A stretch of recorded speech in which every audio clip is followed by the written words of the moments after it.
नमस्कार दोस्तों, कैसे हैं आप सब। आशा करती हूँ आप सभी स्वस्थ और खुशहाल होंगे। आप सभी का हमारे बुलेट स्टोरी चैनल में हार्दिक स्वागत है। आज हम इस वीडियो में कर्ण के बारे में जानेंगे कि परशुराम ने कर्ण को श्राप क्यों दिया था और कर्ण की मृत्यु कैसे हुई। कर्ण द्वापर युग के महान योद्धा में से एक थे, लेकिन उनको मिला श्राप उनकी मौत का कारण बन गया। कर्ण को उनके जीवन काल में 2 श्राप मिले थे। उन्हें पहला श्राप उनके गुरु भगवान परशुराम ने दिया था, जबकि दूसरा श्राप एक ब्राह्मण ने दिया था।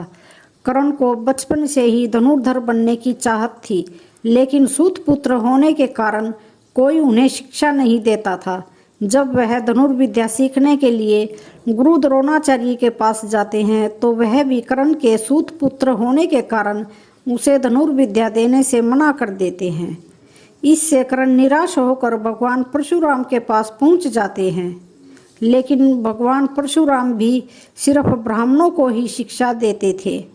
अब कर्ण किसी भी तरह से धनुर्विद्या सीखना चाहता था, तो वह भगवान परशुराम से झूठ बोलता है कि वह ब्राह्मण है। भगवान परशुराम भी कर्ण को ब्राह्मण समझकर उसे शिक्षा देने लगते हैं। जब कर्ण की शिक्षा खत्म होने वाली होती है, तब एक दिन उनके गुरु भगवान परशुराम दोपहर के समय कर्ण की जंघा पर सिर रखकर आराम कर रहे होते हैं। थोड़े समय बाद वहां एक बिच्छू आता है जो कर्ण के जंघा पर काट लेता है।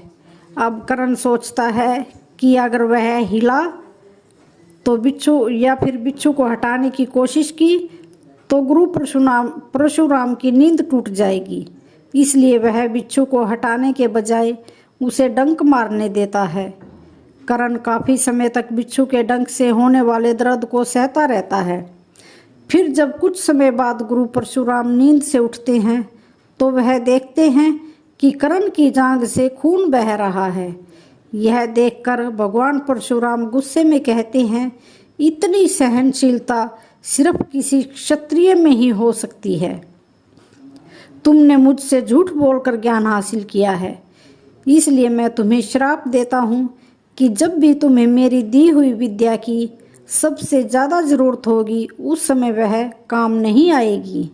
इससे निराश होकर कर्ण अपने गुरु से कहता है कि वह स्वयं नहीं जानता कि वह किस वंश और कुल का है। ऐसे में वह सारी बातें अपने गुरु परशुराम को बताते हैं। यह जानने के बाद भगवान परशुराम को श्राप देने पर पछतावा होता है, लेकिन दिया हुआ श्राप वापस नहीं लिया जा सकता है। इसलिए वह अपना विजय धनुष कर्ण को वरदान के रूप में देते हैं। इसके बाद कर्ण भगवान परशुराम के आश्रम से विदा लेते हैं। इस घटना के कुछ वर्षों बाद एक दिन कर्ण जंगल में किसी राक्षस का पीछा कर रहे होते हैं। वह राक्षस को निशाना बनाते हुए उसे मारने के लिए बाण चलाते हैं, लेकिन राक्षस अचानक गायब हो जाता है और बाण दलदल में फंसी एक गाय को लग जाता है। बाण लगने से गाय की वहीं पर मौत हो जाती है। उस गाय का स्वामी एक ब्राह्मण होता है, जो गाय की दुर्दशा देखकर कर्ण को वहीं पर श्राप दे देता है। श्राप में ब्राह्मण कहता है कि जिस तरह तुमने एक असहाय गाय को मारा है, ठीक उसी तरह ही एक दिन तुम्हारी भी मृत्यु होगी। आगे चलकर इन दोनों श्रापों का प्रभाव महाभारत के युद्ध में नजर आया। युद्ध के दौरान कर्ण के रथ का पहिया दलदल में फंस जाता है। जब कर्ण उसे निकालने के लिए रथ से उतरता है, तभी अर्जुन बाण चला देता है, जिससे कर्ण की मृत्यु हो जाती है। तो दोस्तों, अब आपको समझ में आ गया होगा कि परशुराम ने कर्ण को श्राप क्यों दिया था और कर्ण की मृत्यु कैसे हुई।